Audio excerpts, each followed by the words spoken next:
છ પ્રકારના નિશ્ચયનું, સવિકલ્પ નિર્વિકલ્પ નિશ્ચયનું.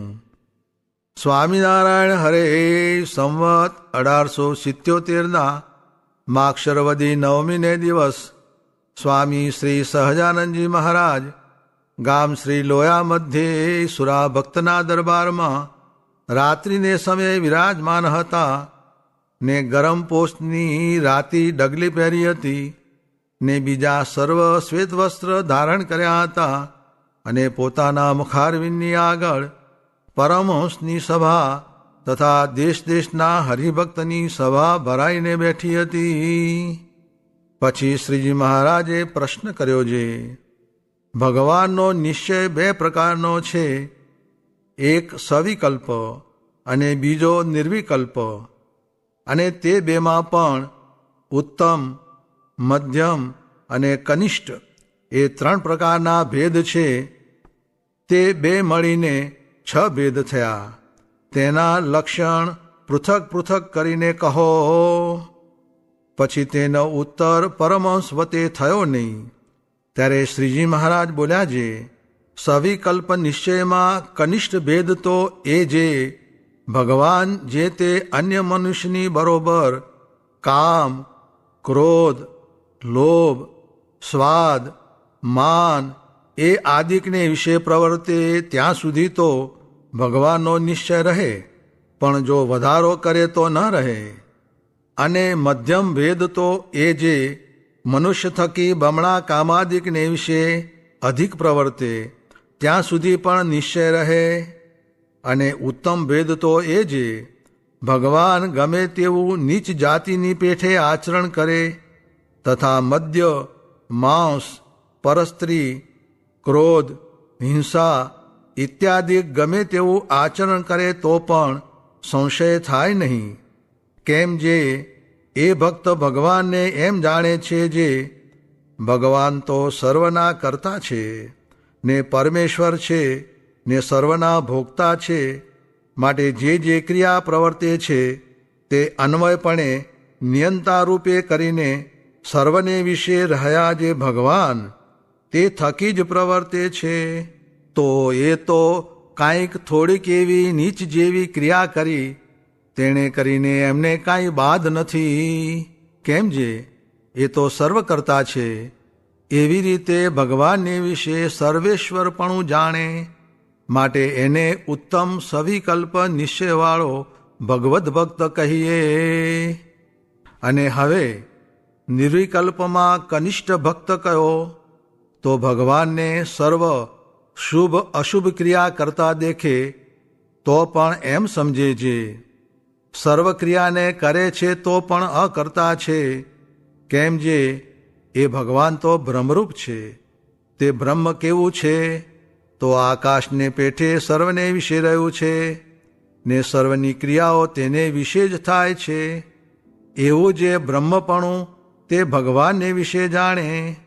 જેમ રાસ પંચાધ્યાયીમાં શુકજી પ્રત્યે પરીક્ષિત રાજાએ પ્રશ્ન પૂછ્યો છે, ધર્મરક્ષક ભગવાનનો અવતાર તેણે પરદારાનો સંગ કેમ કર્યો? ત્યારે તેનો ઉત્તર શુકજીએ કર્યો છે, શ્રી કૃષ્ણ તો અગ્નિની પેઠે તેજસ્વી છે. તે જે શુભ અશુભ ક્રિયાને કરે છે તે સર્વે ભસ્મ થઈ જાય છે. એવી રીતે ભગવાનને નિર્લેપ એવા બ્રહ્મરૂપ જાણે. તેને કનિષ્ઠ નિર્વિકલ્પ નિશ્ચયવાળો કહીએ. અને શ્વેતદ્વીપને વિશે રહ્યા જે ષટ ઉર્મિએ રહિત એવા નિરંજન મુક્ત તે જેવો પોતે થઈને વાસુદેવની ઉપાસના કરે તેને મધ્યમ નિર્વિકલ્પ નિશ્ચયવાળો કહીએ. અને અષ્ટાવરણે યુક્ત એવા જે કોટી કોટી બ્રહ્માંડ તે જે અક્ષરને વિશે અણુની પેઠે જણાય છે એવું જે પુરુષોત્તમ નારાયણનું ધામરૂપ અક્ષર તે રૂપે પોતે રહ્યો થકો પુરુષોત્તમની ઉપાસના કરે તેને ઉત્તમ નિર્વિકલ્પ નિશ્ચયવાળો કહીએ.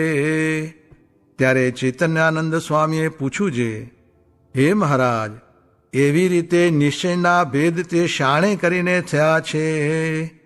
પછી શ્રીજી મહારાજ બોલ્યા છે, જ્યારે મુમુક્ષુ પ્રથમ ગુરુ પાસે આવે ત્યારે વક્તા જે ગુરુ તેને વિશે દેશ, કાળ, સંગ, દીક્ષા, ક્રિયા, મંત્ર, શાસ્ત્રાદિકનું જે શુભ અશુભપણું તથા પોતાની જે શ્રદ્ધા તેનું જે મંદ તીક્ષ્ણપણું તેણે કરીને એવા ભેદ પડી જાય છે.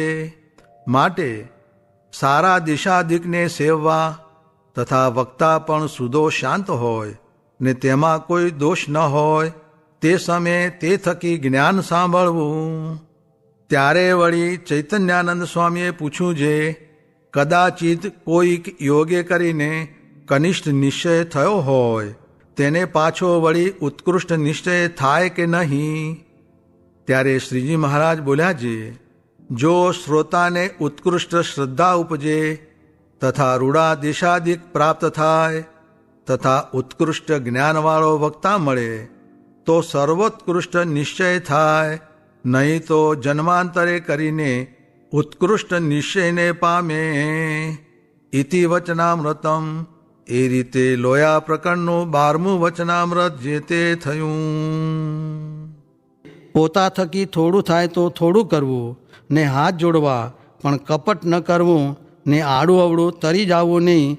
અને મોટા આગળ જો જીવ સરળપણે વર્તે તો સહેજે જ મોટા તેની ખબર રાખે તેમાં કાંઈ કહેવું પડે નહીં.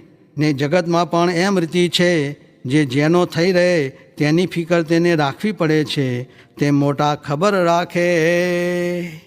સ્વામિનારાયણ સ્વામીએ વાત કરી છે, અવતાર માત્ર તો ચમકપાણ જેવા છે, તેમાં કેટલાક તો મણ જેવા છે, ને કેટલાક તો 10 મણ જેવા છે, ને કેટલાક તો 100 મણ જેવા છે, ને કેટલાક તો લાખ મણ જેવા છે. તેમાં જે મણ ચમક હોય તે આ મંદિરનું લોઢું હોય તેને તાણે, ને 10 મણ ચમક હોય તો આખા શહેરના લોઢાને તાણે, ને 100 મણ ચમક હોય તો આ દેશના લોઢાને તાણે, ને લાખ મણ ચમક હોય તો આખા પરગણાના લોઢાને તાણે. ને આજ તો બધો ચમકનો પર્વત આવ્યો છે, નહીં તો બધું બ્રહ્માંડ તણાય કેમ?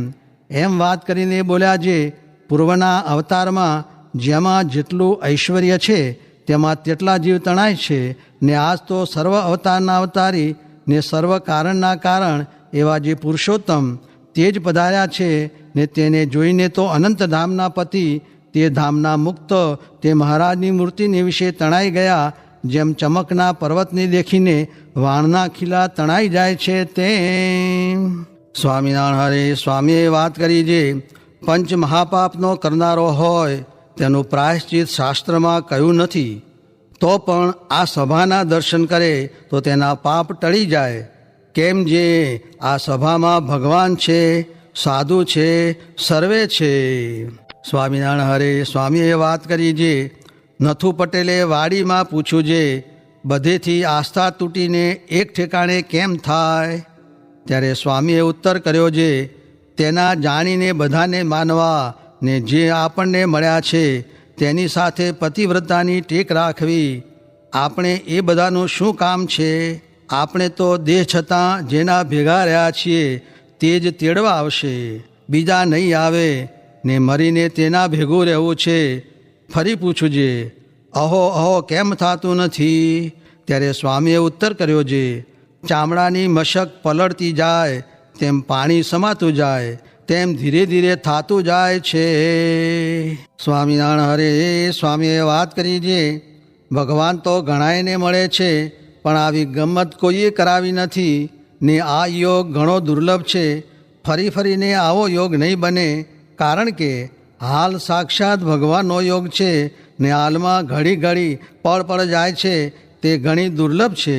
માટે ભગવાન વિના બીજું રાખશે તેની અસદ ગતિ થશે. સ્વામિનારાયણ હરે સ્વામીએ વાત કરી છે, આ સમામાં આપણો અવતાર થયો છે તે મોટા ભાગ્ય છે. 100 વર્ષ પહેલાં કે 100 વર્ષ પછી જન્મ થયો હોત ને ગમે તો સમાધિ થાત, તેમાં શું ઉગડ્યું? આ વાતો ને આવો જોગ તેની બરાબર થાય નહીં. ને હાલ તો ધર્મ અર્થ કામને પડ્યા મૂકીને કેવળ મોક્ષ જ રાખ્યો છે. તેમાં જેને ગુણ નહીં આવે ને અવગુણ આવશે તેને અસુર જાણવો. ને હાલની ક્રિયા એકે અવગુણ આવે એવી નથી, સહેજે જ ગુણ આવે એવી ક્રિયા છે. સ્વામિનારાયણ હરે સ્વામીએ વાત કરી છે, વરસાદ તો ભગવાન વરસાવે છે ને ઇન્દ્ર તો રિસાઈ ગયો છે, તે વરસતો નથી ને કાળ પણ કોપ્યો છે, પણ દયા આવ્યાથી વરસાદ કર્યો છે. સ્વામિનારાયણ હરે. સ્વામીએ વાત કરી જે બળદિયાને તંતીમાં બાંધે છે તેમ જીવ માત્રને તંતીમાં બાંધી લીધા છે. તે કોઈ ક્રિયા થાય જ નહીં ને છૂટાય નહીં ને તેમાંથી છૂટ્યાનો ઉપાય તો પ્રગટ ભગવાન અને તેના સંગી એ બે જ છે. સ્વામિનારાયણ હરે. સ્વામીએ વાત કરી જે પંચાળાના વચનાવતમાં કહ્યું છે જે જેમ જેમ ભગવાનનો સંબંધ રહે તેમ તેમ સુખ થાય છે.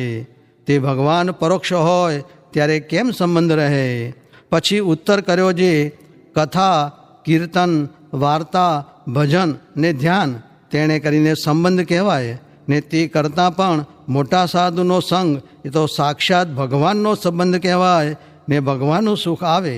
કેમ જે તેમાં ભગવાન સર્વ પ્રકારે રહ્યા છે ને પ્રત્યક્ષ હતા ત્યારે પણ જેવા છે તેવા ન જાણ્યા તો સંબંધ ન કહેવાય ને એમ જાણ્યા વિના તો પ્રત્યક્ષ હોય તો પણ શું.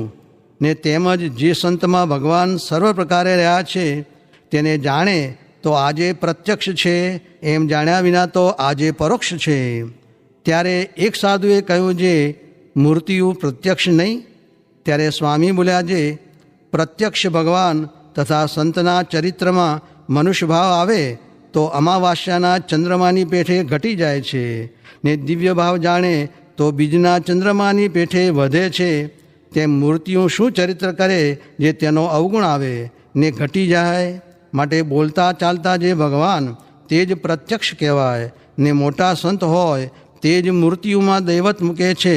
પણ મૂર્તિઓ શાસ્ત્ર ને તીર્થ ત્રણ મળીને એક સાધુ ન કરે ને એવા મોટા સંત હોય તો મૂર્તિઓ શાસ્ત્ર ને તીર્થ ત્રણેયને કરે. માટે જેમાં ભગવાન સર્વ પ્રકારે રહ્યા હોય એવા જે સંત તે જ પ્રત્યક્ષ ભગવાન છે. સ્વામિનારાયણ હરે. સ્વામીએ વાત કરી જે ભગવાન છેટા છે તો છેટા જ છેટા, નીકળતો આ ઘરમાં આવીને બેઠા એવું ક્યાં સમજાય છે. આ ભેટમ ભેટા થયા છીએ.